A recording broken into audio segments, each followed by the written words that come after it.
Hello दोस्तों, आप सभी का स्वागत है डिफेंस इंस्टीट्यूट के यूट्यूब चैनल पर।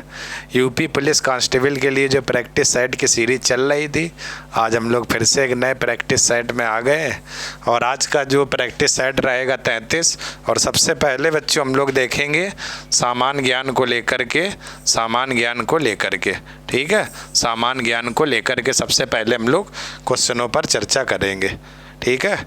तो सबसे पहला क्वेश्चन है बच्चों आपका, हाल में ही उत्तर प्रदेश सरकार ने आगरा से किसके बीच पहली अंतर जिला हेलीकॉप्टर सेवा का उद्घाटन किया है, ठीक है। तो ये आगरा से हेलीकॉप्टर सेवा शुरुआत की गई है और इस सेवा का उद्घाटन आगरा से कहाँ तक है, मथुरा तक है, आगरा से मथुरा तक। तो 38 का जो आंसर था बी हमारा करेक्ट आंसर था। ये हाल में उत्तर प्रदेश सरकार के द्वारा इस सेवा का क्या उद्घाटन किया गया, आगरा से मथुरा तक, ठीक है।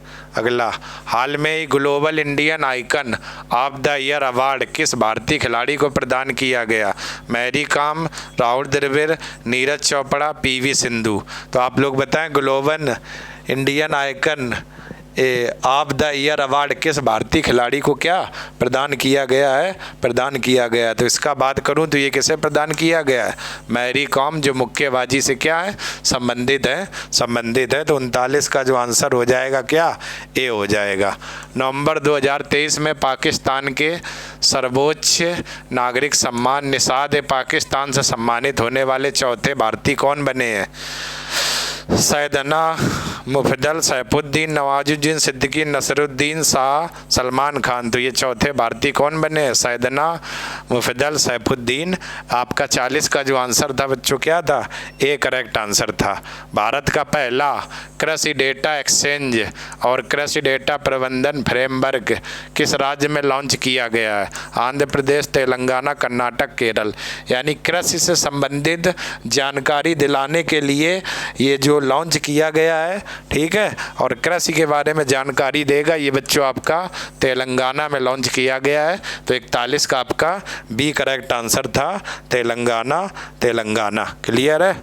राष्ट्रीय बैंक प्रबंधन संस्थान कहाँ स्थित है, नागपुर, मुंबई, पुणे, हैदराबाद, ठीक है, पुणे, हैदराबाद। राष्ट्रीय बैंक प्रबंधन संस्थान जिसे हम लोग NIBM कहते हैं, तो ये राष्ट्रीय बैंक प्रबंधन संस्थान हमारा कहाँ पर है, ठीक है। तो ये हमारा आपका कहाँ पर है, पुणे में है। पुणे कहाँ पर है, महाराष्ट्र में है।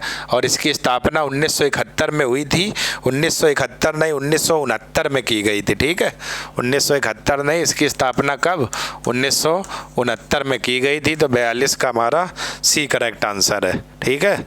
राष्ट्रीय पोषण माह प्रत्येक वर्ष के महीने में देश की कुपोषण के प्रति लड़ाई को चिन्हित करने के लिए मनाया जाता है, अक्टूबर, नवंबर, अगस्त, सितंबर। तो आप लोग बताएं राष्ट्रीय कुपोषण माह प्रत्येक वर्ष कौन से महीने में कुपोषण की लड़ाई के लिए प्रतिवर्ष मनाया जाता है, प्रतिवर्ष। तो ये हमारा कौन से महीने में मनाया जाता है, सितंबर माह में। तो 43 का आंसर क्या हो जाएगा, डी हमारा करेक्ट आंसर हो जाएगा, डी करेक्ट आंसर हो जाएगा। अगला, निम्नलिखित राज्यों में से किस राज्य में हार्नबिल उत्सव मनाया जाता है, नागालैंड, केरल, कर्नाटक। तो हार्नबिल महोत्सव की बात करूं तो ये हमारा कहाँ का है, नागालैंड का है, नागालैंड का। कितने दिन मनाया जाता है, 10 दिन तक हार्नबिल। और इसे क्या कहते हैं, त्योहारों का त्योहार भी कहते हैं, त्योहारों का त्योहार भी इसे कहते हैं। तो हार्नबिल कहाँ का है, नागालैंड का। क्लियर है बच्चों। अगला, निम्नलिखित में से कौन सी आत्मकथा पूर्व अंग्रेजी फुटबॉलर डेविड बैकहम द्वारा वर्ष 2003 ईस्वी में प्रकाशित की गई थी, assault at history, the greatest, my own story, my side, या स्टैंडिंग माई ग्राउंड। तो ये आत्मकथा का नाम क्या था, माई साइड। तो 45 का जो आंसर था क्या हो जाएगा बच्चों, सी हमारा हो जाएगा। 45 का आंसर क्या, सी हो जाएगा। अगला, विक्टोरिया मेमोरियल इनमें से किस शहर में स्थित है, कोलकाता, चेन्नई, मुंबई, और बेंगलोर। ठीक है, विक्टोरिया मेमोरियल संग्रहालय की बात कर रहा, जहाँ प्राचीन वस्तुएं रखी जाती हैं। तो विक्टोरिया मेमोरियल संग्रहालय ये हमारा कहाँ पर है? कोलकाता में है, कोलकाता में है। तो आप लोग ध्यान रखना, विक्टोरिया मेमोरियल संग्रहालय, संग्रहालय किसे कहते हैं? जहाँ पर प्राचीन वस्तुएं रखी जाती है। तो ये आपका कहाँ पर है? कोलकाता में है, कोलकाता में। अगला, निम्नलिखित में से किस राज्य में न्योरा या न्योरा वैली नेशनल पार्क है? महाराष्ट्र, केरल, हिमाचल प्रदेश, पश्चिम बंगाल। तो न्योरा या न्योरा वैली नेशनल पार्क या राष्ट्रीय उद्यान ये हमारा कहाँ पर है? पश्चिम बंगाल में है, पश्चिम बंगाल में। तो 47 का जो आंसर था क्या? डी सही था, डी सही था। ठीक है, अगला, असम में शास्त्रीय नृत्य के संस्थापक के रूप में किसे जाना जाता है? चैतन्य, सितारा देवी, बिरजू महाराज, शंकर देव। तो असम का शास्त्रीय नृत्य, ठीक है, के संस्थापक के रूप में किसे जाना जाता है? तो आप लोग बताएं। तो शास्त्रीय नृत्य के रूप में किसे? शंकर देव को जाना जाता है, शंकर देव के। तो असम में शास्त्रीय नृत्य आपका किया जाता है और इसका संस्थापक जो माना जाता है वो किसे? शंकर देव को, शंकर देव को। अगला, राष्ट्रीय जैविक खेती केंद्र उत्तर प्रदेश में कहाँ स्थित है? कानपुर, लखनऊ, गाजियाबाद, झांसी। तो राष्ट्रीय जैविक केंद्र आपका उत्तर प्रदेश में कहाँ स्थित है? गाजियाबाद में, गाजियाबाद में।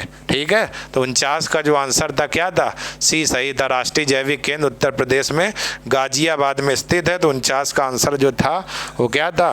सी करेक्ट आंसर था, सी करेक्ट आंसर था। बहू बेगम का मकबरा उत्तर प्रदेश में स्थित है। लखनऊ, आगरा, फतेहपुर सीकरी, फैजाबाद। तो बहू बेगम का मकबरा कहाँ पर है? उत्तर प्रदेश में, फैजाबाद में। और इसको बनाया कितने था? सुजाउद्दीन ने, सुजाउद्दीन ने। ठीक है, सुजाउद्दीन ने इस मकबरे को क्या बनाया हुआ था? बनाया हुआ था। तो 50 का जो आंसर था क्या था? डी हमारा करेक्ट आंसर था, डी करेक्ट आंसर था। ठीक है, अगला, उत्तर प्रदेश में पुलिस के चिन्ह में कौन सा जानवर का चित्र मिलता है? मछली, गरुड़, मोर, गैंडा।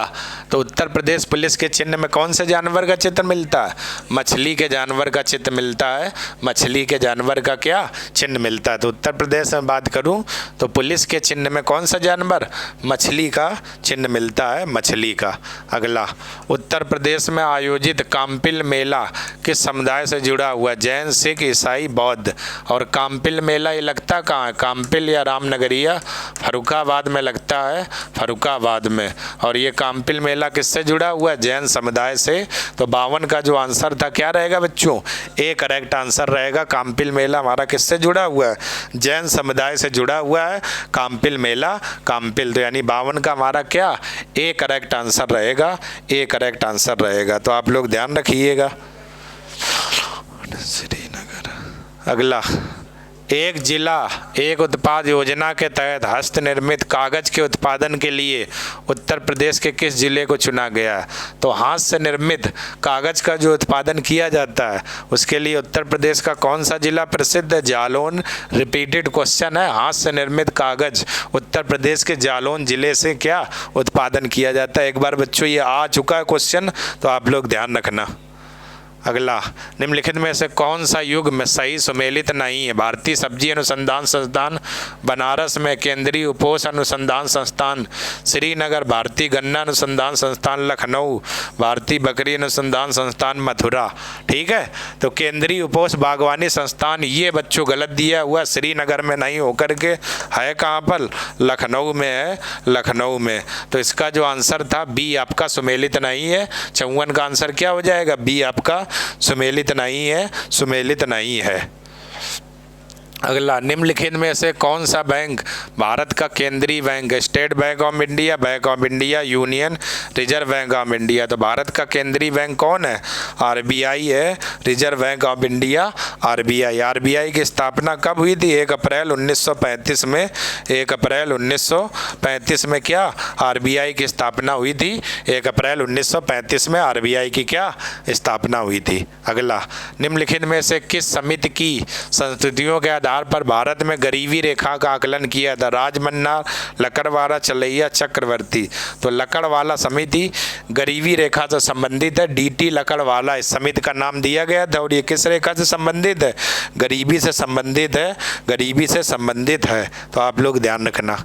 अगला, वर्ष 1974 ईस्वी में प्रथम कृषि विज्ञान केंद्र की स्थापना निम्नलिखित में से किस स्थान पर हुई थी? पांडिचेरी, पंतनगर, हैदराबाद, नई दिल्ली। तो ये स्थापना हमारी कहाँ पर हुई थी? पांडिचेरी में, पांडिचेरी में। तो 57 का आंसर क्या था? ए हमारा करेक्ट आंसर था, ए हमारा करेक्ट आंसर था। तो प्रथम कृषि विज्ञान केंद्र की जो स्थापना हमारी की गई थी, ये कहाँ की गई थी? पांडिचेरी में, पांडिचेरी में। ठीक है, तो आप लोग ध्यान रखना। अगला, निम्नलिखित विकल्पों में से कौन सा एक सही सुमेलित नहीं है? भिलाई, मध्य प्रदेश, दुर्गापुर, पश्चिम बंगाल, जमशेद, झारखंड, राउरकेला, उड़ीसा। तो वो पूछ रहा कौन सा सही सुमेलित नहीं है। ठीक है, तो इसका जो आंसर हो जाएगा आपका, हम लोग बात करूं तो भिलाई हमारा कहाँ पर है? छत्तीसगढ़ में है, और दिया में मध्य प्रदेश में है। तो इसका मतलब भिलाई ये हमारा कहाँ पर है? छत्तीसगढ़ में है, भिलाई लौह इस्पात संयंत्र। तो कौन सा सुमेलित नहीं था? ए आपका सुमेलित नहीं था। तो 58 का जो आंसर था क्या था? ए बच्चों था भिलाई। ठीक है, बाकी ये सब सुमेलित लिखे हुए हैं। तो 58 का हमारा जो आंसर था, ए करेक्ट आंसर था, ए करेक्ट आंसर था। अगला, 10 डिग्री चैनल निम्नलिखित में से किसको विभाजित करता है? अंडमान द्वीप को निकोबार द्वीप से, अंडमान द्वीप को म्यांमार से, भारत को श्रीलंका से, या लक्षद्वीप को मालदीव से। तो 10 डिग्री चैनल अंडमान द्वीप को निकोबार द्वीप से क्या विभाजित करता है? चैनल किसे कहते हैं? दो द्वीपों के मध्य आवागमन का जो सकरा जल मार्ग होता है, चैनल कहलाता है। तो 10 डिग्री चैनल अंडमान द्वीप को निकोबार द्वीप से क्या विभाजित करता है। तो 59 का जो आंसर था क्या था हमारा? ए सही था, ए सही था। अगला, 60 की अगर बात करूं, निम्नलिखित में से कौन दक्षिण एशिया का सबसे बड़ा मरुस्थल है? थार मरुस्थल, सहारा, काला अली, अटाकामा। तो आप लोग बताएं, दक्षिण एशिया का सबसे बड़ा मरुस्थल है तो ये कौन सा? थार मरुस्थल है, थार मरुस्थल। सहारा मरुस्थल कहाँ पर पाया जाता है? दक्षिण अफ्रीका में। ठीक है, विश्व का सबसे बड़ा क्या? गर्म मरुस्थल है। काला अली भी कहाँ पाया जाता है? दक्षिण अफ्रीका में। ठीक है, अटाकामा मरुस्थल कहाँ पाया जाता है? पेरू और अर्जेंटीना की सीमा पर, पेरू और अर्जेंटीना की क्या सीमा पर अटाकामा मरुस्थल पाया जाता है, पेरू और अर्जेंटीना की क्या सीमा पर। ठीक है, तो 60 का जो आंसर था थार आपका था, थार आप लोग विशेष ध्यान रखना। अगला, किस कला शैली को भारतीय तथा यूनानी आकृति का सम्मिश्रण कहते हैं? ठीक है, शिखर, द्रविड़, गांधार, नागर। तो मतलब वो पूछ रहा कौन सी ऐसी कला शैली है, ठीक है, जिसे भारतीय और यूनानी आकृति का मिश्रण कहते हैं। भारतीयों की भी इसमें आकृति मिलती है और यूनानियों को भी आकृति मिलती है। तो निम्नलिखित में से कौन सी वो कला शैली है? ये सवाल बच्चों पूछ रहा है। तो इस कला शैली की बात करूं तो ये हमारी कौन सी कला शैली है? गांधार कला शैली है, गांधार। और इस कला शैली में भारतीयों के साथ साथ यूनानी का भी सम्मिश्रण हमें देखने को मिलता है। यूनानी आकृतियों का भी उल्लेख हमें देखने को मिलता है, यूनानी आकृतियों का उल्लेख देखने को मिलता है। ठीक है, अगला, निम्नलिखित में से शाक्य दर्शन के प्रतिपादन किया था? कपिल, पतंजलि, गौतम, जैमिनी। तो आप लोग बताएं, मैंने आपको अच्छा पढ़ाया हुआ शाक्य दर्शन का प्रतिपादन निम्नलिखित में से किसने किया हुआ था? तो आपको पता होगा शाक्य दर्शन का प्रतिपादन किसने किया था? कपिल ने किया हुआ था, कपिल ने किया हुआ था। योग दर्शन पतंजलि का है, न्याय दर्शन गौतम का है। पतंजलि का कौन सा? योग दर्शन है। ठीक है, योग दर्शन। न्याय दर्शन किसका है? गौतम का है। न्याय दर्शन किसका है? न्याय दर्शन गौतम का है, गौतम का है। ठीक है, तो आप लोग ध्यान रखना, ये पूछा जाता शाक्य दर्शन के प्रतिपादक कौन थे? कपिल थे, कपिल। तो 62 का जो बच्चों आंसर था क्या था? ए करेक्ट आंसर था, ए। अगला, लोधी वंश की स्थापना कब हुई थी? तो लोधी वंश की स्थापना किसने की थी? बहलोल लोधी ने की थी। बहलोल लोधी ने लोधी वंश की स्थापना की हुई थी। ठीक है, लेकिन कब इसने की थी? तो आपको पता है बहलोल लोधी ने जो लोधी वंश की स्थापना की थी वो कब की थी? 1451 में। 1451 में। एक मस्जिद है मोठ की मस्जिद, मोठ की मस्जिद, मोठ की एक मस्जिद है बच्चों, मोठ की मस्जिद।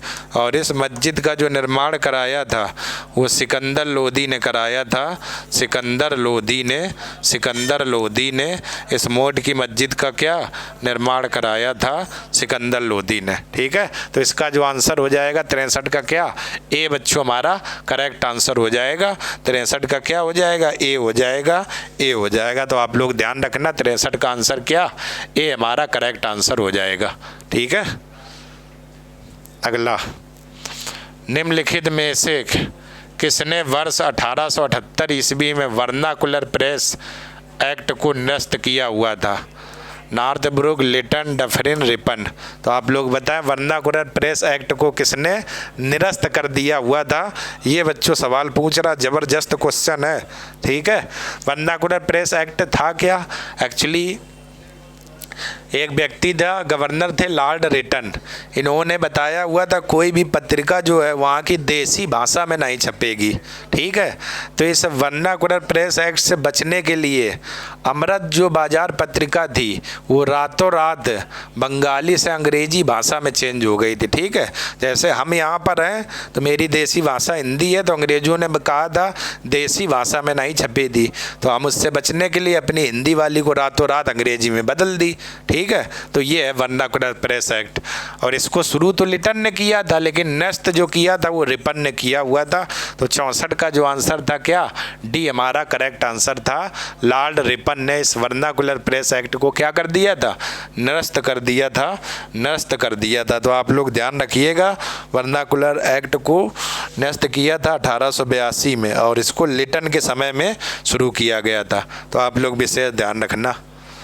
अगला, निम्नलिखित में से कौन अलीगढ़ आंदोलन के संस्थापक थे जो भारत में मुस्लिमों के पुनरुत्थान के लिए काफ़ी हद तक उत्तरदायी थे? मिर्ज़ा गुलाम अहमद, मोहम्मद इकबाल, सर सैयद अहमद खां, खान अब्दुल गफ्फार खां। तो आप लोग बताएं अलीगढ़ आंदोलन के संस्थापक कौन थे? ठीक है, तो अलीगढ़ आंदोलन के संस्थापक कौन थे? सर सैयद अहमद खां, सर सैयद अहमद खां। एक अलीगढ़ मुस्लिम विश्वविद्यालय की स्थापना भी हुई थी। अलीगढ़ मुस्लिम विश्वविद्यालय की क्या स्थापना? मुस्लिम विश्वविद्यालय की स्थापना भी हुई थी। विश्वविद्यालय की क्या हुई थी? स्थापना भी हुई थी। तो अलीगढ़ मुस्लिम विश्वविद्यालय की स्थापना कब हुई थी? 1875 में। 1875 में। खान अब्दुल गफ्फार खां ये कौन थे? तो इनके द्वारा एक आंदोलन चलाया गया था। खान अब्दुल गफ्फार खां के द्वारा उस आंदोलन का बच्चों जो नाम था वो था क्या था? लाल कुर्ती आंदोलन। लाल कुर्ती आंदोलन, लाल कुर्ती आंदोलन। ठीक है, उत्तरी पश्चिमी सीमा में चलाया जा रहा था, उसी का नेतृत्व किया था खान अब्दुल गफ्फार खान ने। क्यों? क्योंकि इस संगठन के लोगों ने एक संगठन बनाया था खुदाई खिदमतगार, और इस संगठन के लोग लाल कुर्ता पहनकर आंदोलन करते थे। इसीलिए इस आंदोलन का नाम क्या बच्चों रखा गया था? लाल कुर्ती आंदोलन रखा गया था, क्योंकि ये लोग लाल कुर्ता पहनकर क्या आंदोलन करते थे। इसीलिए इस आंदोलन का नाम क्या बच्चों रखा गया था? लाल कुर्ती आंदोलन। तो आप लोग ध्यान रखना, लाल कुर्ती आंदोलन। क्लियर है? अगला, उत्तर प्रदेश राज्य की विधान परिषद में राज्यपाल द्वारा कितने सदस्यों को मनोनीत किया जाता है? ठीक है, कुल सदस्यों का 1/4, कुल सदस्यों का 1/6, कुल सदस्यों का 1/10 और कुल सदस्यों का 1/8, 1/10। तो उत्तर प्रदेश की विधान परिषद में पूछ रहा राज्यपाल द्वारा कितने सदस्यों को क्या मनोनीत किया जाता है? ठीक है, तो आप लोग ध्यान रखना। तो आप लोग बताएं भाई कितने सदस्यों को राज्यपाल द्वारा मनोनीत किया जाता है विधान परिषद में? ठीक है, तो इसकी हम लोग बात करूं तो उत्तर प्रदेश राज्य की विधान परिषद में राज्यपाल द्वारा जो सदस्य मनोनीत किए जाते हैं वो कुल कितने होते हैं? कुल सदस्यों का 1/4, कुल सदस्यों का 1/6, कुल सदस्यों का 1/8, कुल सदस्यों का 1/10। तो इसका जो आंसर हो जाएगा कुल सदस्यों का कितना? 1/10। तो 66 का जो आंसर था वो बच्चों क्या? डी हमारा करेक्ट आंसर था। डी हमारा करेक्ट आंसर था। ठीक है, तो आप ध्यान रखना, डी हमारा करेक्ट आंसर था। 1/10 वही कोरम वाला हिस्सा रहेगा आपका। अगला, भारतीय संविधान की व्याख्या करने का अंतिम अधिकार किसे प्राप्त है? भारत के राष्ट्रपति को, भारत के महान्यायवादी को, सर्वोच्च न्यायालय को, इनमें से कोई नहीं।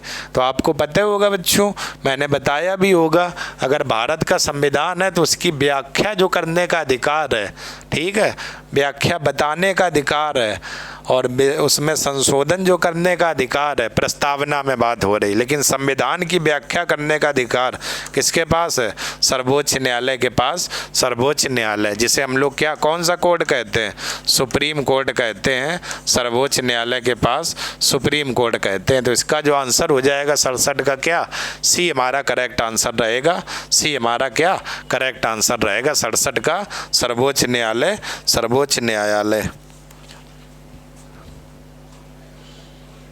अगला, 86वें संविधान संशोधन अधिनियम 2002 के द्वारा प्रस्तावित शिक्षा का अधिकार किस वर्ष लागू हुआ था? वर्ष 2002 में, वर्ष 2006 में, वर्ष 2010 में, तो वर्ष 2014 में। ठीक है, तो ये बात करूं तो ये बच्चों हमारा कब लागू हुआ था? वर्ष 2010 में। 10 में। और ये शिक्षा का अधिकार क्या कहता है? आर्टिकल 21 का। ठीक है बच्चों, इसमें क्या लिखा हुआ है कि 6 से 14 वर्ष के आयु के बच्चों को, 6 से 14 वर्ष के आयु के बच्चों को निःशुल्क और अनिवार्य शिक्षा, बच्चों को, आयु के बच्चों को निःशुल्क और अनिवार्य शिक्षा का क्या है? प्रावधान है। प्रावधान है। तो 6 से 14 वर्ष तक के आयु के बच्चों को निःशुल्क और अनिवार्य शिक्षा का क्या है? प्रावधान है। तो आप लोग देख लो, 68 का जो आंसर हो जाएगा वो हमारा क्या हो जाएगा? सी करेक्ट आंसर था। 2010 में बच्चों ये बात बोली गई थी, तो सी हमारा क्या करेक्ट आंसर था। अगला हम लोग बात करूं, भारतीय संविधान में वर्णित किस अनुच्छेद में प्राण एवं दैहिक स्वतंत्रता को सुनिश्चित किया गया? आर्टिकल 14, 18, 21 और 25। ठीक है, तो आर्टिकल 14 बच्चों किससे संबंधित है? समता का अधिकार, यानी कानून सभी, विधि के समक्ष समता है। विधि के समक्ष समता, विधि के समक्ष समता, यानी कानून सभी के लिए क्या है? बराबर है। आर्टिकल 18 क्या है? उपाधियों का अंत। उपाधियों का अंत। उपाधियाँ मतलब बगैर राष्ट्रपति के आप किसी अन्य देश की उपाधि धारण नहीं कर सकते हो। बगैर राष्ट्रपति की अनुमति के अगर किसी अन्य देश की उपाधि धारण की आपने, तो उस उपाधि का क्या हो जाएगा? अंत हो जाएगा। अंत हो जाएगा। और आर्टिकल 21 क्या है? तो यही है आपका प्राण एवं दैहिक स्वतंत्रता। प्राण एवं दैहिक स्वतंत्रता। ठीक है, मतलब किसी व्यक्ति के प्राण तभी लिए जा सकते हैं जब संसद के द्वारा कोई विधि बनाई जाती है, कोई कानून बनाया जाता, तभी है। दैहिक स्वतंत्रता का मतलब किसी की प्राइवेसी बातों पर रोक लगा देना। ठीक है, और इसी आर्टिकल 21 में एक और अधिकार है, जीवन जीने का अधिकार। जीवन जीने का अधिकार। जीने का अधिकार इसी आर्टिकल 21 में है अधिकार। ठीक है, जीवन जीने का अधिकार आर्टिकल 21 में। जीवन जीने में कौन अधिकार आते हैं? जीवन साथी चुनने का अधिकार। जीवन साथी चुनने का अधिकार। जीवन साथी। शिक्षा का अधिकार। ठीक है, शिक्षा के साथ साथ स्वास्थ्य का अधिकार। ठीक है, चिकित्सा का अधिकार, सरकारी सहायता पाने का अधिकार। ठीक है, ये सभी अधिकार आर्टिकल 21 के अंतर्गत आते हैं। तो इस 69 का जो आंसर था वो हमारा क्या था बच्चों? सी करेक्ट आंसर था। सी करेक्ट आंसर था। अगला बात करूं, निम्नलिखित में से राज्य या संघ शासित प्रदेशों में से किसकी लोकसभा में मात्र एक सीट निर्धारित है? गोवा, मणिपुर, मेघालय, नागालैंड। तो आप लोग बताएं वो कौन सा राज्य या संघ शासित प्रदेश है जिसकी लोकसभा में मात्र एक सीट निर्धारित है? तो आपको पता है कि वो एकमात्र राज्य कौन सा है? नागालैंड है, नागालैंड, जिसमें लोकसभा में मात्र केवल और केवल एक सीट क्या है? निर्धारित है, निर्धारित है। तो आपका जो आंसर हो जाएगा क्या? नागालैंड हो जाएगा, नागालैंड। अगला, निम्नलिखित में से कौन सा धातु लवण पानी में स्थायी कठोरता के लिए उत्तरदायी होता है? KCl, CaCl2, NaCl2, NaCl, नौसादर, यानी जल में जो स्थायी कठोरता जो होती है उसके लिए कौन सी धातु लवण पानी स्थायी कठोरता के लिए क्या उत्तरदायी मानी जाती है? ठीक है, तो आप बताएं तो इसके लिए कौन सी धातु उत्तरदायी मानी जाती है?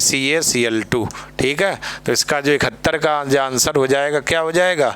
सी हमारा हो जाएगा, सी हो जाएगा। कैल्शियम और मैग्नीशियम धातु के ऑक्साइड स्थायी कठोरता के लिए क्या उत्तरदायी माने जाते हैं। तो 71 का जो आंसर था बच्चों हमारा क्या था? सी करेक्ट आंसर था। अगला बात करूं 72 में, हवा में ध्वनि का वेग कितना होता है? 220 मीटर प्रति सेकेंड, 232 मीटर प्रति सेकेंड, 343 मीटर प्रति सेकेंड, 110 मीटर प्रति सेकेंड। तो हम लोग बात करूं अगर हवा में, तो हवा में ध्वनि के वेग की अगर बात की जाए तो हवा में ध्वनि का वेग कितना होता है? 343 मीटर प्रति सेकेंड, 343 मीटर प्रति सेकेंड। तो 72 का जो आंसर था वो हमारा सी बिल्कुल करेक्ट आंसर था, सी करेक्ट आंसर था। तो आप लोग ध्यान रखिएगा सी।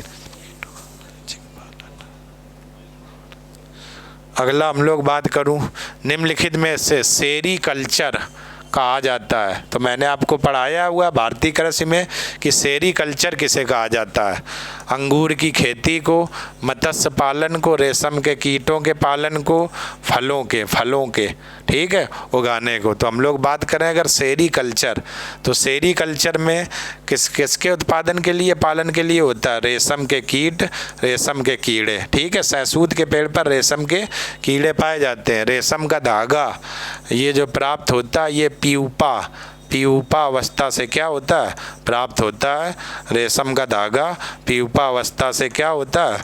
प्राप्त होता है, प्यूपा अवस्था से प्राप्त होता है। तो 73 का जो आंसर था बच्चों हमारा क्या था?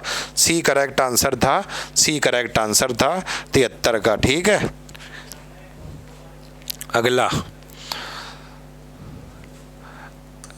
स्कर्वी पर्याप्त न होने के कारण होता है जिसके परिणाम स्वरूप सामान्य कमजोरी, रक्त अल्पता और मसूड़ों की बीमारी और त्वचा में रक्तस्राव होता है। एस्कॉर्बिक अम्ल, थायमीन, साइनोकोबालामिन, नियासिन।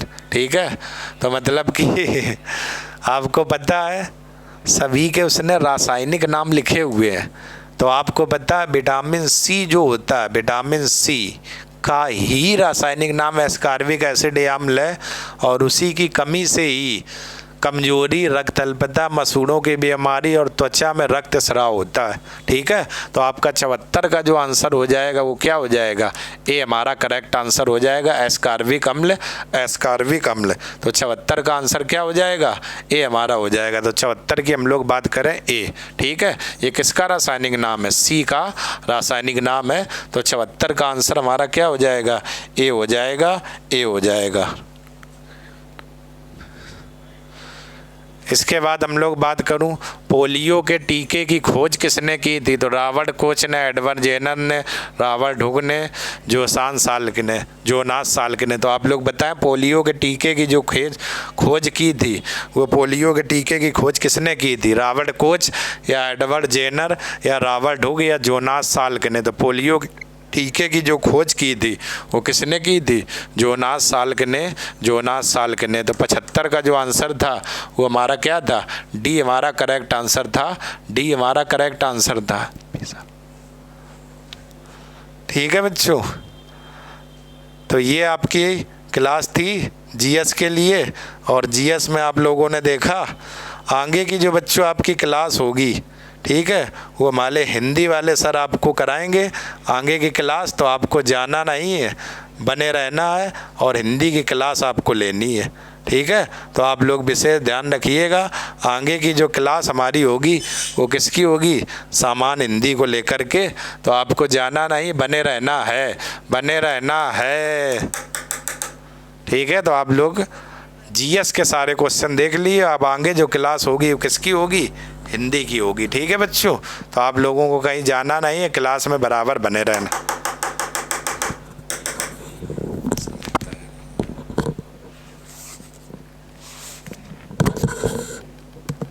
चलिए बच्चों, हिंदी वाले सर आपके आते हैं और आगे की कहानी आपको बताते हैं।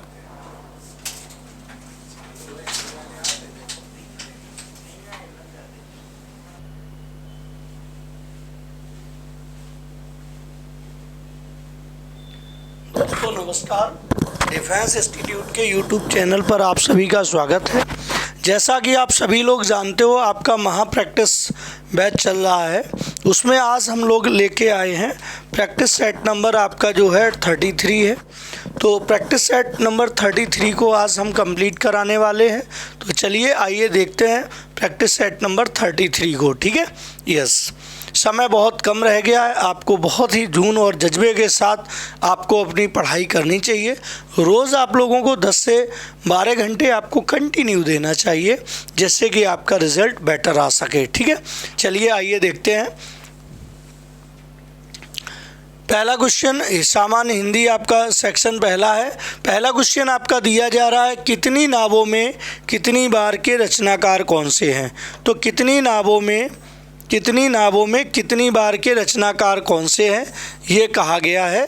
कितनी नावों में कितनी बार के रचनाकार कौन से हैं। तो बताइए दोस्तों आप लोग कि कितनी नावों में कितनी बार के रचनाकार हमारे कौन से हैं।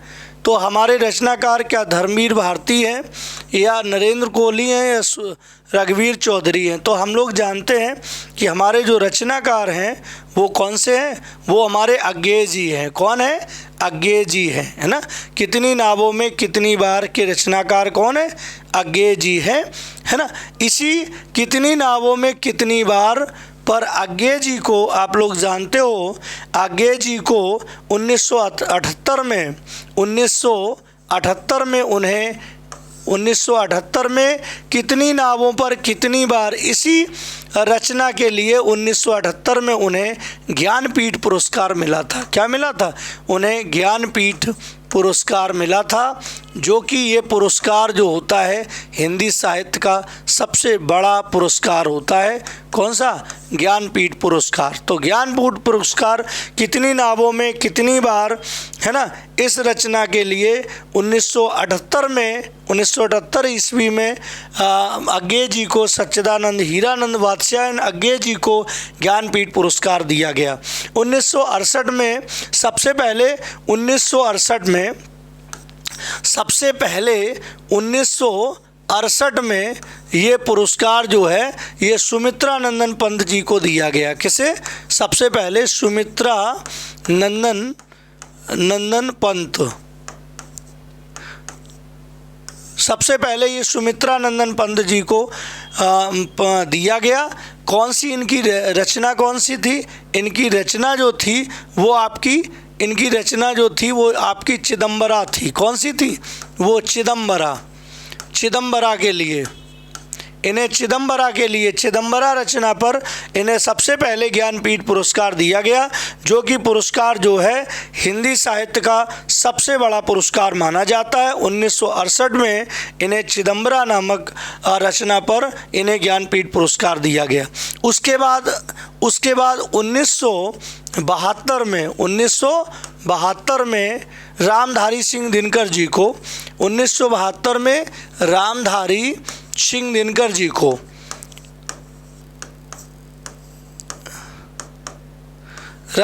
सिंह दिनकर जी को आप इन्हें भी आपका ज्ञानपीठ पुरस्कार दिया गया। कौन सी रचना पर, इनकी जो रचना थी वो आपकी उर्वशी रचना थी। कौन सी, उर्वशी के लिए, उर्वशी रचना के लिए इन्हें ज्ञानपीठ पुरस्कार दिया गया 1972 में।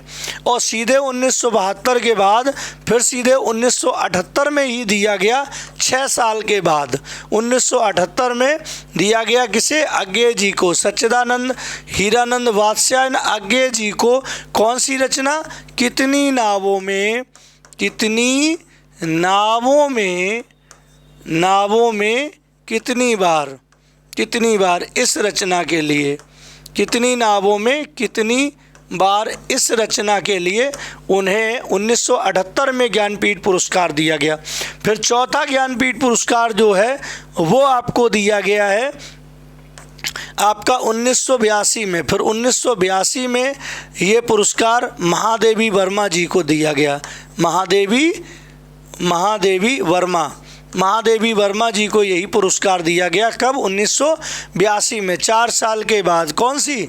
उन्हें यामा नामक रचना के लिए, यामा रचना के लिए उन्हें दिया गया। सबसे लेटेस्ट जो है, लेटेस्ट पुरस्कार जो है वो आपका 2017 में कृष्णा सोबती को मिला है। लेटेस्ट जो है अभी 2017 में लेटेस्ट जो है, लेटेस्ट 2017 में मिला है। अभी 2017 में कृष्णा सोबती को मिला है। किसे? कृष्णा सोबती को 2017 में मिला है। अभी सबसे लेटेस्ट यही है, 2017 में कृष्णा सोबती को दिया गया है, ज्ञानपीठ पुरस्कार दिया गया है। ठीक है, तो दोस्तों ये ज्ञानपीठ पुरस्कार आप समझ लीजिए, याद रखिए आपके, है ना। यस, आपको ध्यान रखना है, ये ज़्यादा पूछे जाते हैं, 3-4 ये जो है ये ज़्यादा पूछे जाते हैं। 1968 में सुमित्रानंद पंत जी को चिदम्बरा के लिए दिया गया। 1972 में रामधारी सिंह दिनकर को उर्वशी रचना के लिए दिया गया। 1978 में अज्ञेय जी को कितनी नावों में कितनी बार पे ज्ञानपीठ पुरस्कार दिया गया। 1982 में महादेवी वर्मा को यामा के लिए ज्ञानपीठ पुरस्कार दिया गया। तो ये सारे पुरस्कार आप याद रखिए। और लेटेस्ट आपका 2017 में आपको कृष्णा सोबती को ज्ञानपीठ पुरस्कार जो है हिंदी साहित्य का सबसे बड़ा पुरस्कार माना जाता है, सबसे बड़ा पुरस्कार है। ठीक है, नेक्स्ट अगला देखिए, भारत में हिंदी किस वर्ग के अंतर्गत शामिल है? तो भारत जो है क्या हिंदी में राजभाषा है या राष्ट्रभाषा है? हेलो, नमस्कार, क्या?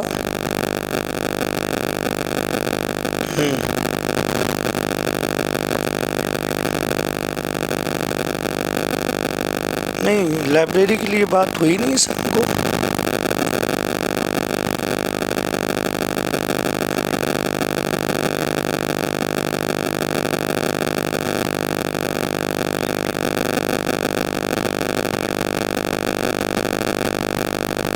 क्या नाम था आपका? अंकित दीक्षित। कहाँ पे आप मिले थे हमें?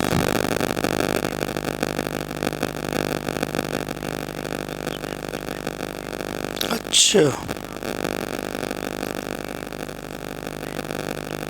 अच्छा अच्छा,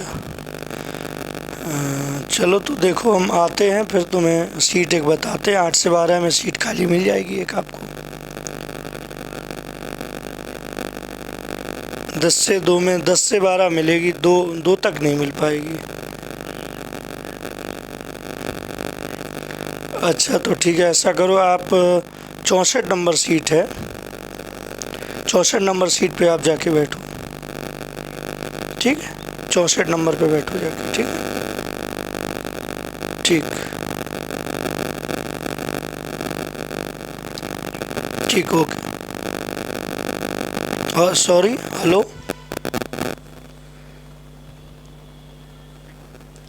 है ना। देखिए, तो भारत में हिंदी किस वर्ग के अंतर्गत शामिल है? राजभाषा के अंतर्गत है, राष्ट्रभाषा की है, काव्य भाषा, तकनीकी भाषा। आप लोग जानते हो कि हिंदी जो है वो आपकी एक राजभाषा है। क्या है? राजभाषा। भारत की कोई भी राष्ट्रभाषा नहीं है। भारत की कोई भी राष्ट्रभाषा नहीं है। भारत की कोई भी राष्ट्रभाषा नहीं है, ध्यान रखो, भारत की कोई भी राष्ट्रभाषा नहीं है। भारत की कोई भी राष्ट्रभाषा नहीं है। हिंदी जो है वो आपकी राजभाषा है। हिंदी आपकी क्या है? हिंदी आपकी राजभाषा है, राष्ट्रभाषा नहीं है, है ना। और राष्ट्रीय हिंदी दिवस कब मनाया जाता है? तो ध्यान रखो, राष्ट्रीय हिंदी दिवस 14 सितंबर को मनाया जाता है। कब? 14 सितंबर को। 14 सितंबर को राष्ट्रीय हिंदी दिवस मनाया जाता है, ये बात भी ध्यान रखना। राष्ट्रीय हिंदी दिवस कब मनाया जाता है? 14 सितंबर को। विश्व हिंदी दिवस कब मनाया जाता है? विश्व, कभी ये आ जाए, हिंदी से रिलेटेड है ये, इसलिए विश्व हिंदी दिवस, आपका विश्व हिंदी दिवस जो है वो आपका 10 जनवरी को, कब? वो आपका 10 जनवरी को विश्व हिंदी दिवस मनाया जाता है। 10 जनवरी को, ये बात भी आप नोट कर लेना कि 10 जनवरी को विश्व हिंदी दिवस मनाया जाता है। 10 जनवरी को विश्व हिंदी दिवस मनाया जाता है। और 14 सितंबर को आपका 14 सितंबर को राष्ट्रीय हिंदी दिवस मनाया जाता है। विश्व हिंदी सचिवालय कहाँ है? तो आपको ये भी पता होना चाहिए कि विश्व हिंदी जो है वो सचिवालय कहाँ पे है। तो ये कभी पूछ लिया जाए कि विश्व हिंदी सचिवालय कहाँ है, तो ये मॉरिशस में है। कहाँ है? ये आपका मॉरिशस में जो है वो आपका विश्व हिंदी सचिवालय कहाँ है? मॉरिशस में आपका विश्व हिंदी सचिवालय है, जो कि अभी आधिकारिक रूप से उसे 2008 में स्थापित किया गया है। 2008 में आधिकारिक रूप से स्थापित किया गया है। आधिकारिक रूप से कब? आधिकारिक रूप से उसे 2008 में स्थापित किया गया है। तो कहाँ है विश्व हिंदी सचिवालय? आपका विश्व हिंदी सचिवालय जो है वो मॉरिशस में है। विश्व हिंदी दिवस 10 जनवरी को मनाया जाता है। राष्ट्रीय हिंदी दिवस 14 सितंबर को मनाया जाता है। भारत की कोई भी राष्ट्रभाषा नहीं है। हिंदी आपकी जो है वो एक राजभाषा है। क्या है? राजभाषा है। हिंदी आपकी राजभाषा है। ठीक है। अगला, इनमें से कौन सा शब्द तत्सम शब्द है? कौन सा तत्सम है? तत्सम बताना है तो ठेस, भौरा और जेठ, ये सब तद्भव हैं। ये तीनों आपके जो हैं ये आपके तद्भव शब्द हैं बेटा। कैसे शब्द हैं? ये तीनों आपके तद्भव शब्द हैं। मेघ आपका जो है वो तत्सम है ना। मेघ क्या है? तत्सम है। इसका मेघ माने आप जानते हो, मेघ माने बादल होता है। तो यदि बादल कह देते हम तो वो आपका हो जाता कौन सा? तद्भव। लेकिन मेघ जो है आपका तत्सम है। जेठ का और भौरे का, जेठ का ये ज्येष्ठ होता है। जेठ का तत्सम क्या होता है? ये ज्येष्ठ होता है। क्या होता है? ज्येष्ठ होता है। और इसका जो है, इसका आपका भौरे का आप जानते हो भ्रमर होता है। भौरे का क्या होता है? भौरे का भ्रमर होता है। ठीक है। और जेठ का तत्सम ज्येष्ठ होता है। ये आपके दोनों तत्सम होते हैं। ठीक है। व्याप्त शब्द का विलोम क्या होगा? व्याप्त कोई चीज़ व्याप्त है उसका विलोम होगा क्या? अव्याप्त। क्या होगा? अव्याप्त। व्याप्त का अर्थ होता है बेटा, व्याप्त का यदि अर्थ आप जानना चाहो तो व्याप्त का मतलब होता है समाहित। व्याप्त का मतलब होता है किसी चीज़ में कोई चीज़ समाहित है, व्याप्त है, वो उसके अंदर है, तो उसे कहते हैं व्याप्त। व्याप्त माने समाहित। तो व्याप्त का विलोम शब्द क्या हो जाएगा? अव्याप्त हो जाएगा। क्या हो जाएगा? अव्याप्त। तो अव्याप्त ये ऑप्शन कहाँ? अव्याप्त वाला ऑप्शन, अव्याप्त ये ऑप्शन बन रहा है। अव्याप्त ये ऑप्शन आपका सही है ना। असमाहित, उसे आप असमाहित बोल सकते हो। क्या बोल सकते हो? असमाहित बोल सकते हो। ठीक है। यस। अगला देखो, संस्कृत के 4 अध्याय। संस्कृत के 4 अध्याय ये किसकी रचना है? संस्कृत के 4 अध्याय ये किसकी रचना है? बताएंगे आप लोग। संस्कृत के 4 अध्याय ये किसकी रचना है ना। यस। तो ये आपकी रचना जो है ये आपकी रामधारी सिंह दिनकर की है। किसकी है? संस्कृत के 4 अध्याय रचना है रामधारी सिंह दिनकर, जिनकी और भी एक रचना है आपकी रेणुका। कौन सी? आपने रेणुका, रेणुका जो है इनकी और एक रचना है, कौन सी? रेणुका आपने पढ़ा होगा, कुरुक्षेत्र आपने पढ़ा होगा, रश्मरथी पढ़ा होगा, ये कुरुक्षेत्र भी इनकी रचना है, कुरुक्षेत्र है ना, और इनकी रश्मरथी भी रचना है, कौन सी? रश्मरथी, रश्मरथी भी इनकी रचना है। तो ये आपकी रामधारी सिंह दिनकर की रचनाएं हैं, ठीक है। अगला देखो नेक्स्ट, इनमें से कौन सा शब्द विदेशी है? तो विदेशी शब्द के बारे में, तालाब, खंड और पेड़ सब देशी है, विदेशी शब्द केवल एक ही है, कौन सा? खुद जो है, खुद आपका जो है वो विदेशी शब्द है, कौन सा है? विदेशी शब्द है। हिंदी में दूसरा ज्ञानपीठ पुरस्कार पाने वाले साहित्यकार कौन है? अरे दूसरा अभी हाल बताया था, पहला मिला है 1968 में, पहला, दूसरा मिला है 1900 कितने में? 72 में, 72 में किसे मिला था? आपको पता है, चिदम्बरा नामक, किसे? चिदम्बरा हमने बताया था, चिदम्बरा सॉरी चिदम्बरा नहीं, उर्वशी, कौन सा? उर्वशी, उर्वशी, उर्वशी नामक रचना के लिए रामधारी सिंह दिनकर किसे दिया गया था? दिनकर जी को दिया गया था। किसे दिया गया था? आपको पता है, दिनकर जी को दिया गया था, ये मैंने बताया। तो रामधारी सिंह दिनकर को हिंदी का दूसरा ज्ञानपीठ पुरस्कार, जो हिंदी साहित्य का सबसे बड़ा पुरस्कार होता है, वो रामधारी सिंह दिनकर को दिया गया था, 1972 में दिया गया था, उर्वशी नामक, है ना, हाँ यस। और 1968 में दिया गया था आपको चिदम्बरा के लिए, किसके लिए? आपको चिदम्बरा के लिए दिया गया था। किसे दिया गया था? सुमित्रानंदन पंत जी को। किसे? चिदम्बरा के लिए आपको पंत जी को दिया गया था। किसे? पंत जी को, सुमित्रानंदन पंत जी को दिया गया था, ठीक है। अगला देखो, सर्वज्ञ का विलोम कौन सा होगा? सर्वज्ञ का विलोम, सर्वज्ञ, सर्वज्ञ का क्या बहुग हो जाएगा? सर्वज्ञ का मतलब होता है सब कुछ जानने वाला, सब कुछ जानने वाला, जो सब कुछ जानने वाला है, जो सब कुछ जानता है, उसे हम लोग कहते हैं क्या? अरे ये तो सर्वज्ञ है। और बहुग क्या होता है? बहुग होता है बहुत जानने वाला, जो होता है बहुत जानने वाला, वो आपका जानने वाला, उसे बहुज्ञ कहते हैं। ये आपका है ना। अल्पज्ञ क्या होता है? अल्पज्ञ ये होता है, अल्पज्ञ बहुत कम जानने वाला, ये क्या होता है? ये बहुत कम जानने वाला होता है, कम जानने वाला। अल्पज्ञ जो होता है बहुत कम जानने वाला होता है ना, यस। तो ये सर्वज्ञ है, सब कुछ जानता है, ये बहुत कम जानता है, आपस में ये विलोम शब्द है।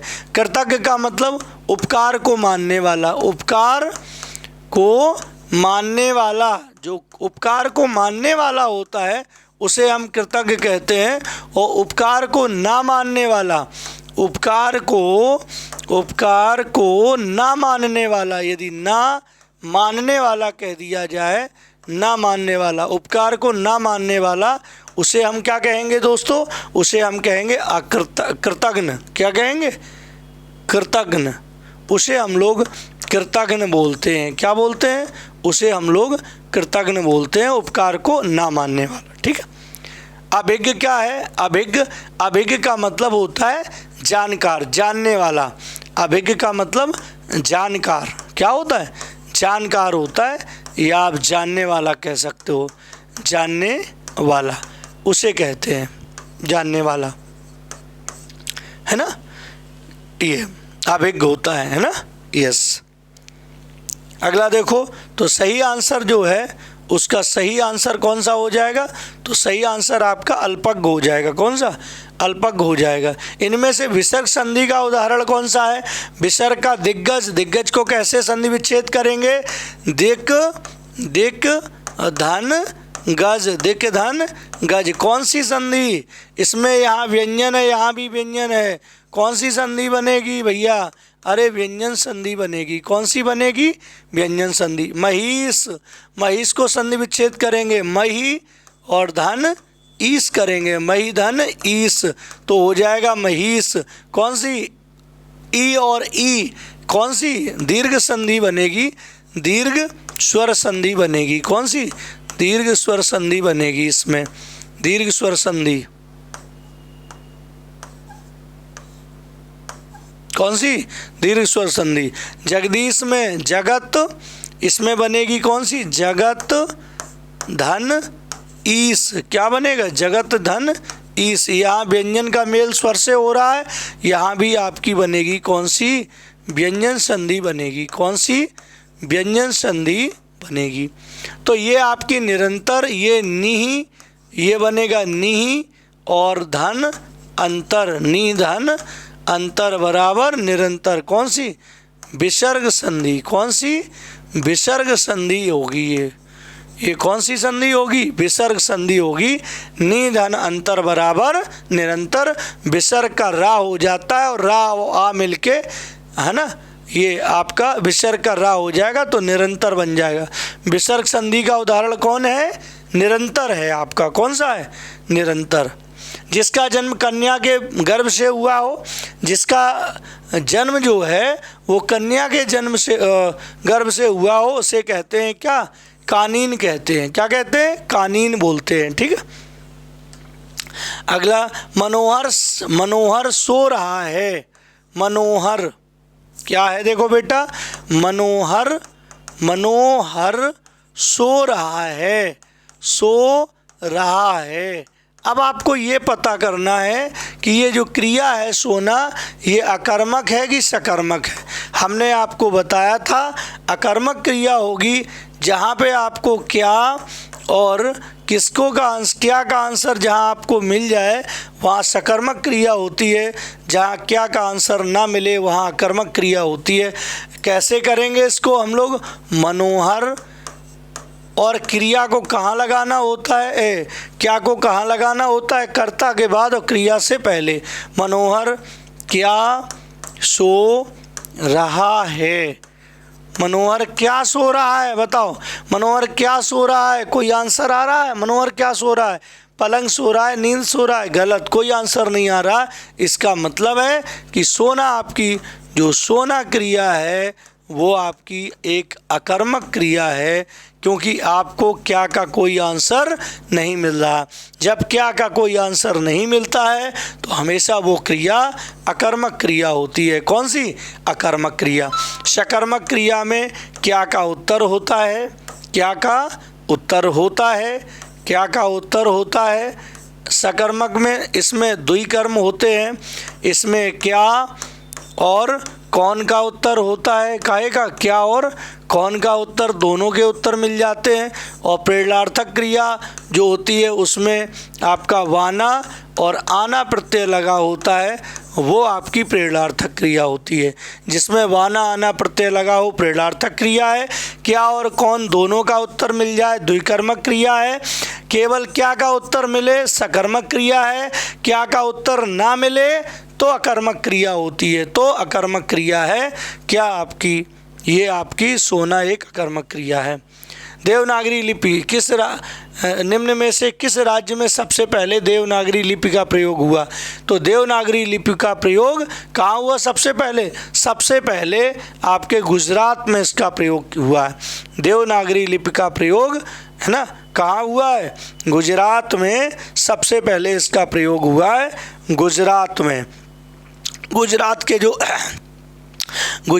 जो राजा जयभट्ट थे, गुजरात के जो राजा थे, राजा कौन? राजा जयभट्ट जो थे, जयभट्ट जो थे, उनके शिलालेख में, उनके काहे में, उनके शिलालेख में सबसे पहले, उनके शिलालेख में सबसे पहले देवनागरी लिपि मिली, है ना। तो राजा जयभट्ट कहाँ के थे? गुजरात के थे। ठीक। अगला, इनमें से कौन सा शब्द विशेषण का उदाहरण नहीं है? कौन विशेषण नहीं है?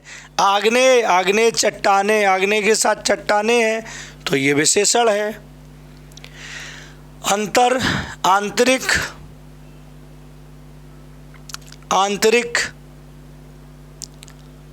अंतर, आग्नेय और सुंदर, तो इनमें से कौन सा शब्द विशेषण का उदाहरण नहीं है? तो बताइए। सुंदर तो आपका विशेषण होता है, और आप जानते हो आग्नेय, आग्नेय चट्टान होती है, आग्नेय भी नाम है तो नाम तो संज्ञा होती है, तो ये भी संज्ञा होगी। आंतरिक जो है ये आपका विशेषण का उदाहरण नहीं है। कौन सा नहीं है? इसका मतलब एक अंतर का विशेषण बन गया, इन्होंने क्या कर दिया? आंतरिक। आग्नेय चट्टान, आग्नेय चट्टान ये भी विशेषण है। तो आपका होना चाहिए कौन सा? अंतर होना चाहिए। कौन सा होना चाहिए?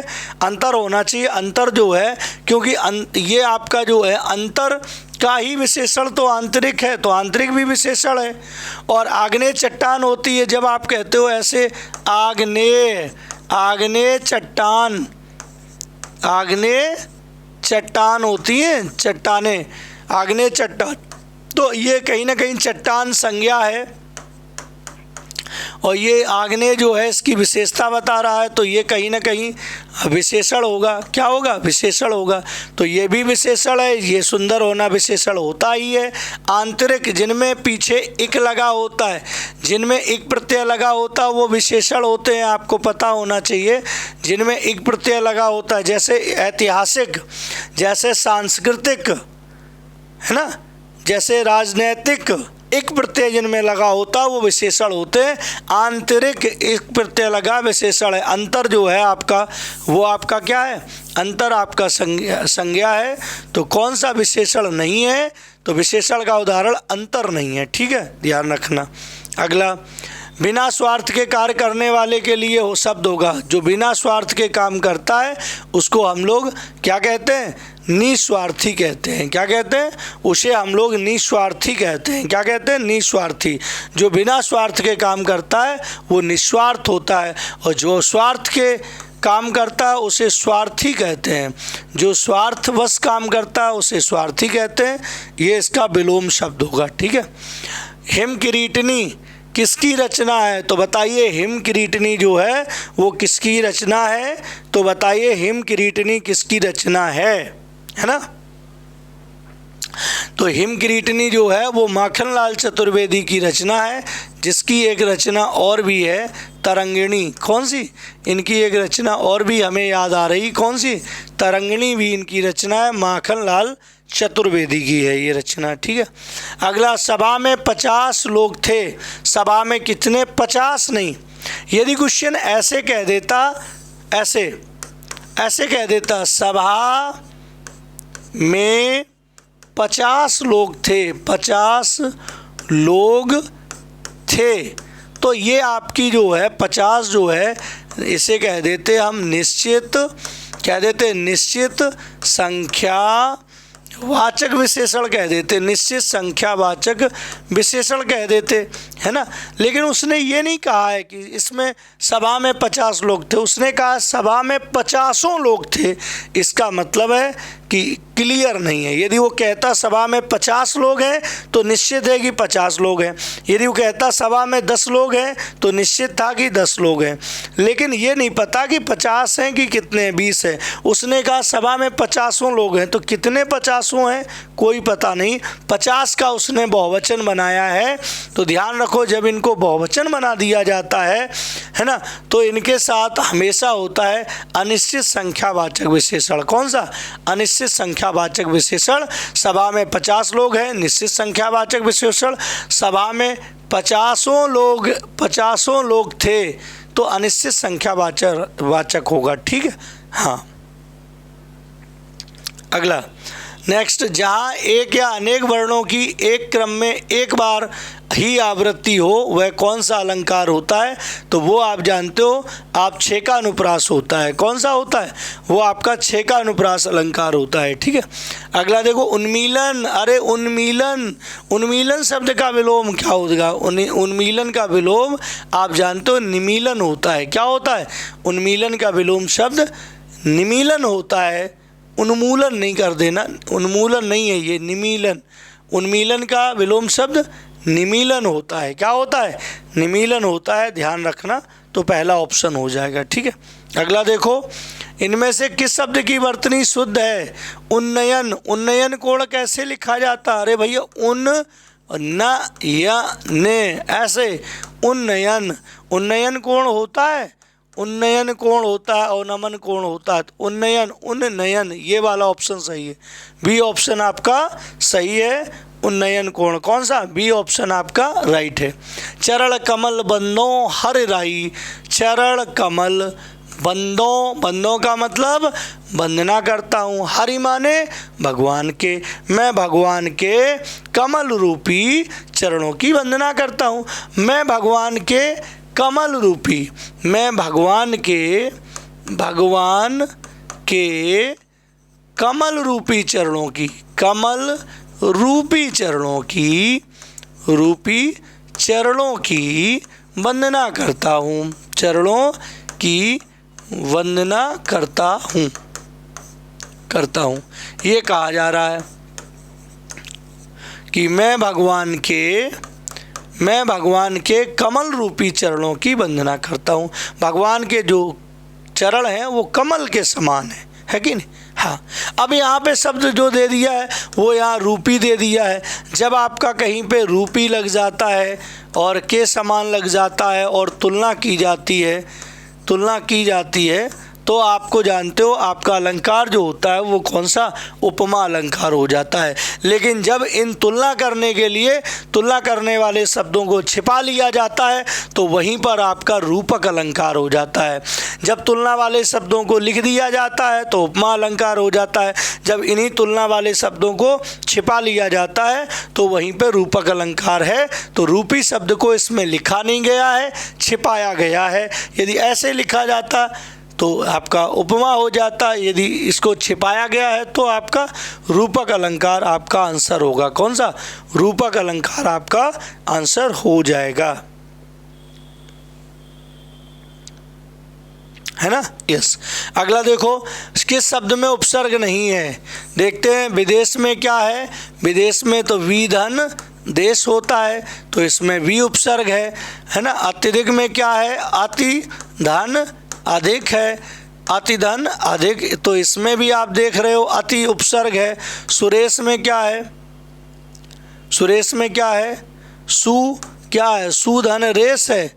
ये रेस क्या होता है, ये रेस कोई सार्थक शब्द है नहीं है, इसका है समधन योग बराबर संयोग। तो इसमें उपसर्ग कौन है, इसमें उपसर्ग संयोग है। इसका मतलब सुरेश में कोई भी उपसर्ग नहीं है क्योंकि सुधन रेस, फिर रेस आपका जो है वो कोई सार्थक शब्द नहीं है, इसलिए आपका सुरेश में कोई भी उपसर्ग नहीं है।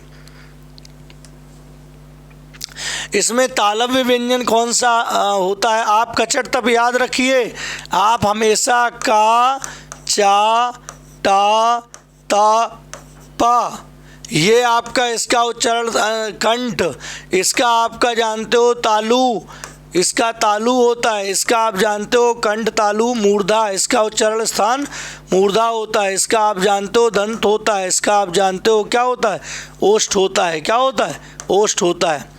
तो आपका तालब पूछा है, तालब वाला कौन सा है, तालु वाला। चा वाला कौन सा है, ये। तो आपका जो है तालब व्यंजन कौन से हैं, तालब व्यंजन है चा, छा, जा, जा।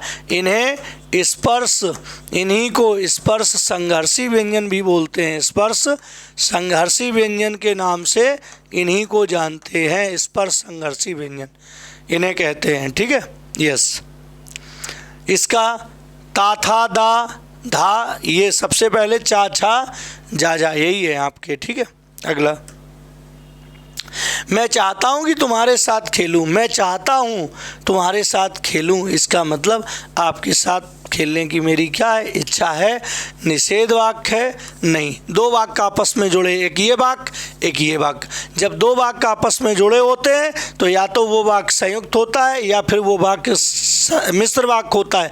लेकिन कभी भी जब बीच में की लगा होता है, जब बीच में की लगा होता है तो वो आपका हमेशा मिश्र वाक्य होता है। कौन सा, मिश्र वाक्य होता है, ये भी बताएंगे। गिरधर, गिरधर ये ठीक करो, गिरधर ऐसे होना चाहिए।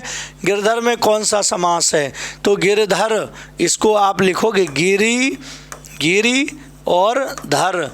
गिरी माने पर्वत को, गिरी माने पर्वत, पर्वत को धारण करने वाले, पर्वत को धारण करने वाले पर्वत को किसने धारण किया था? अरे पर्वत को किसने उठाया था? अरे भैया कृष्ण जी ने उठाया था। तो गिरधर का मतलब होता है आपका कृष्ण जी। इसका मतलब कोई तीसरा पद प्रधान बन रहा है ना, इसमें गिरि पर्वत बन रहा है ना। पर्वत कोई इस पर्वत की प्रधानता नहीं है। जब किसी तीसरे पद की प्रधानता होती है तो वहाँ हमेशा बहुब्री समास बनता है। कौन सा? बहुब्री। तो गिरधर का मतलब गिरि को धारण करने वाले, अर्थात गिरि को धारण करने वाले, अर्थात कौन से? अर्थात श्री कृष्ण जी। कौन? श्री कृष्ण जी, कृष्ण जी बनते हैं ना। पहला विश्व हिंदी सम्मेलन किस वर्ष संपन्न हुआ? तो ध्यान रखो, पहला लगभग 11 विश्व हिंदी सम्मेलन हुए हैं 2018 तक। लगभग 11 विश्व हिंदी सम्मेलन हुए हैं। पहला वाला जो है विश्व हिंदी सम्मेलन आपको पता है 10 से 14 जनवरी के बीच में 1975 में। पहला विश्व हिंदी 1975 में, ये 10 जनवरी से 14 जनवरी के बीच में, 10 जनवरी से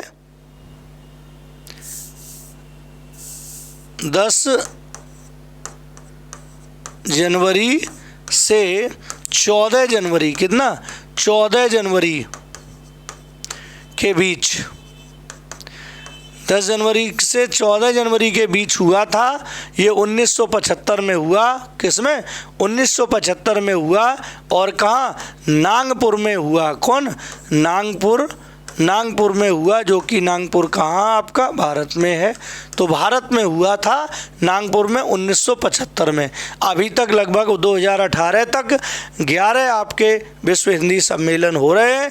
विश्व हिंदी सम्मेलन का जो विश्व हिंदी सचिवालय है वो आपका मॉरिशस में है। कहाँ है? वो आपका मॉरिशस में है। विश्व हिंदी दिवस कब मनाया जाता है? विश्व हिंदी दिवस आपका 10 जनवरी को मनाया जाता है। राष्ट्रीय हिंदी दिवस 14 सितंबर को मनाया जाता है। ये मैंने आपको बताया है। ठीक है, यस।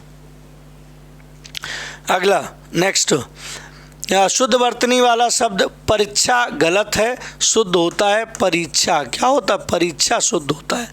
मुमूर्षु, पराच्छा तो गलत ही है। मुमूर्षु, मूर्षु,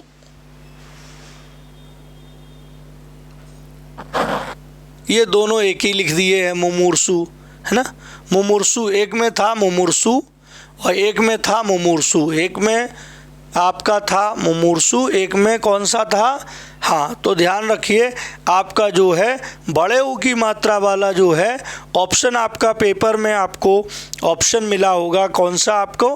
हाँ, ये वाला मुमूर्षु सही है। क्या? मुमूर्षु, ये आपका सही आंसर है। बड़े ऊ की मात्रा है बीच में। अगला, तृण पकड़ना। तृण माने वैसे तो तिनका होता है। तृण पकड़ने का अर्थ क्या होता है? तृण पकड़ने का अर्थ होता है सहारा लेना। तृण माने तिनके का सहारा आपने पढ़ा है। तो तृण पकड़ने का मतलब किसी की शरण में जाना। ऑप्शन कौन सा? 4th ऑप्शन आपका राइट है। वह अचानक बोल पड़ा। इस वाक्य में अचानक किस प्रकार का क्रिया विशेषण है? वह अचानक बोल पड़ा, है ना।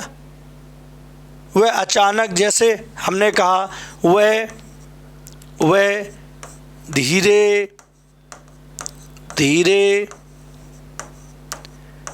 चलता है। हमने कहा वह धीरे धीरे चलता है, तो ये उसके चलने का क्या है? ढंग, कि धीरे धीरे चलता है। तो ये धीरे धीरे जो है ये आपका क्रिया विशेषण है।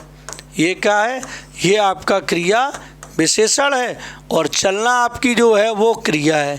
क्रिया की जो विशेषता बताता है उसी को हम क्या कहते हैं? क्रिया विशेषण। अब यहाँ क्या है कि वह अचानक बोल पड़ा। इसका अब क्या है उदाहरण आपका? वह अचानक बोल पड़ा। वह अचानक बोल पड़ा। वह अचानक बोल पड़ा। अब ये है तो बोल पड़ना, बोलना क्या है? बोलना तो आप जानते हो, बोलना आपका क्रिया है। कैसे बोल पड़ा? अरे भैया अचानक बोल पड़ा। तो ये आपका जो है ये आपका क्रिया विशेषण है। ये क्या है? क्रिया विशेषण। अब क्रिया विशेषण ये कैसा है? क्रिया विशेषण। तो ये उसके बोलने का क्या है, ढंग है, बोलने का क्या है, ढंग है। और जब किसी कार्य को करने का ढंग होता है जिसका, उसे हम कहते हैं रीतिवाचक क्रिया विशेषण। क्या, रीतिवाचक क्रिया विशेषण। जो स्थान को दर्शाता है स्थानवाचक, जो समय को दर्शाता है कालवाचक, जो मात्रा को दर्शाता है वो आपका होता है परिमाणवाचक। लेकिन जो कार्य करने के ढंग, कार्य करने के ढंग, कार्य करने के ढंग को बताता है, जो कार्य करने के ढंग को बताता है, ढंग, कार्य करने के ढंग को बताने वाला, ढंग को बताने वाला, वह हमेशा होता है कौन सा, रीतिवाचक क्रिया विशेषण। तो यहाँ रीतिवाचक क्रिया विशेषण है। रामायण सुंदर रचना है, रामायण रचना है, कैसी रचना है, रचना आपकी क्या है, संज्ञा। कैसी रचना है, सुंदर, सुंदर होना उसकी क्या है, विशेषता है। तो ये आपका विशेषण। और संज्ञा और सर्वनाम को हम लोग क्या बोलते हैं, विशेष। तो आपका संज्ञा जो होता है वो विशेष होता है ना। तो आपका सुंदर क्या है, सुंदर है विशेषण, कौन सा, गुणवाचक विशेषण है। कौन सा, गुणवाचक विशेषण है। किसी भाव या शब्द की व्याख्या करने के लिए उस अंश को मूल वाक्य से अलग रखने के लिए किस चिन्ह का प्रयोग किया जाता है, अर्धविराम, कोष्टक, उद्धरण चिन्ह, निर्देशक। तो आप जानते हो कोष्टक का, अर्धविराम का निशान आप जानते हो है ना, अर्धविराम का निशान ये आपका है, अर्धविराम नहीं, अर्धविराम, ऊपर बिंदी नीचे कोमा, अर्धविराम। वो अल्प विराम का होता है, केवल कोमा लगाते हो वो अल्प विराम होता है। कौन सा, वो अल्प विराम का निशान होता है, ठीक है, यस। अच्छा, उद्धरण चिन्ह कौन सा होता है, उद्धरण चिन्ह ये होते हैं, ये आपके जो उद्धरण चिन्ह लगाए जाते हैं, ये डबल उद्धरण चिन्ह, इन्हीं को अवतरण चिन्ह भी कहते हो, ठीक है। और निर्देशक चिन्ह, निर्देशक चिन्ह ये होता है कि बड़ा सा डैश किया जाता है, उसे निर्देशक चिन्ह कहते हो, ठीक है। अगला, अरुण कमल को किस कृति के लिए साहित्य अकादमी पुरस्कार मिला, अरुण कमल को अपनी केवलधार, सबूत, पुतली में संसार, नए इलाके में। तो इन्हें नए इलाके में इस कृति के लिए इन्हें साहित्य अकादमी पुरस्कार दिया गया। कौन सा, साहित्य अकादमी पुरस्कार। इनमें से कौन सी भाषा जो है द्रविड़ भाषा है, आप लोग जानते हो कि आपका मलयालम, तेलुगु, तमिल और गुजराती। कौन सी द्रविड़ भाषा है, तो द्रविड़ भाषा के बारे में आपको बताना है कि कौन सी द्रविड़ भाषा है ना, कौन सी द्रविड़ भाषा नहीं है ये बताना। तो ये आपकी तीनों जो है ये आपकी द्रविड़ भाषाएं हैं। कैसी हैं, ये आपकी द्रविड़ भाषाएं हैं, है ना, द्रविड़ भाषाएं हैं ये आपकी तीनों ही। लेकिन ये आपकी एक अलग भाषा है, ये द्रविड़ भाषा में नहीं आती है ना। अगला, लक्ष्मी थी या दुर्गा थी वह स्वयं वीरता की अवतार, देख मराठे पुलकित होते उसके तलवारों के वार, नकली युद्ध व्यूह की रचना और खेलना खूब शिकार, सैन्य घेरना, दुर्ग तोड़ना, ये थे उसके प्रिय खिलवाड़। महाराष्ट्र कुल देवी उसकी भी आराध्य भवानी थी, बुंदेले हर बोलों के मुँह हमने सुनी कहानी थी, खूब लड़ी मर्दानी वह तो झांसी वाली रानी थी, है ना। क्या बात है, बहुत अच्छा, दिल गदगद हो गया। लक्ष्मी थी या दुर्गा थी वह स्वयं वीरता की अवतार, देख मराठे पुलकित होते उसके तलवारों के वार, नकली युद्ध व्यूह की रचना और खेलना खूब शिकार, सैन्य घेरना, दुर्ग तोड़ना, ये थे उसके प्रिय खिलवाड़। महाराष्ट्र कुल देवी उसकी भी आराध्य भवानी थी, बुंदेले हर बोलों के मुँह हमने सुने कहानी थी, खूब लड़ी मर्दानी वह तो झांसी वाली रानी थी, है ना। चलिए आइए इसके क्वेश्चन देखते हैं, है ना। खूब लड़ी मर्दानी वह तो झांसी वाली रानी थी में मर्दानी शब्द का अर्थ क्या है, मर्दानी का क्या होता है, इसका मतलब मर्दानी का अर्थ होता है वीरांगना। क्या होता है, वीरांगना थी, वो वीर नारी थी, वीर स्त्री थी। कवित्री की अधिकांश रचनाएं उसकी कैसी रही हैं? सामाजिक रही हैं, वात्सल्यपूर्ण रही हैं, धार्मिक रही हैं या देशभक्ति से पूर्ण रही हैं? ज़्यादातर इनकी रचनाएं, जो कवित्री की रचनाएं हैं, वो देशभक्ति से भरी हुई रही हैं। कैसी रही हैं? वो देशभक्ति से भरी हुई रचनाएं रही हैं। ठीक है, यस। अगला देखो, नेक्स्ट, इस कविता की कवित्री का नाम क्या है? ये जो कविता है ये किस कवित्री ने, ये कविता है वो किस कवित्री ने लिखी है ना? तो किसने लिखी है? ये लिखी है हमारी सुभद्रा कुमारी चौहान ने। किसने लिखी है? सुभद्रा कुमारी चौहान ने ये हमारी पंक्तियाँ लिखी हैं। अगला, इस कविता में प्रयोग किया गया रस कौन सा रस है? अरे भैया, करुणा रस है, भक्ति रस है, श्रृंगार रस है या वीर रस है? बोलो कौन सा रस है, बोलो। तो आप जानते हो वीर रस की कविता है। कौन सी?